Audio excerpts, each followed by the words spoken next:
Hello there, welcome to our channel. In this video, I'm going to show you how to use your iPhone as compass. iPhone offers you a default advanced compass feature that you can use in your iPhone. Simply here you will find the compass in your application section. Just simply click on this and you just need to allow your location. For your location, just simply click allow once or click on allow while using app.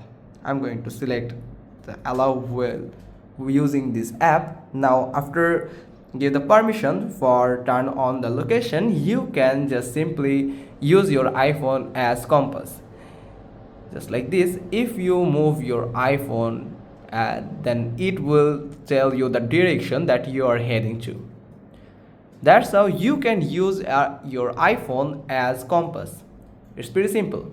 Hope you like this video helpful. If so, then give us a thumbs up. Don't forget to subscribe our channel, click on the bell icon, and we will get back to you soon with another informative video. Thanks for watching. Till next time.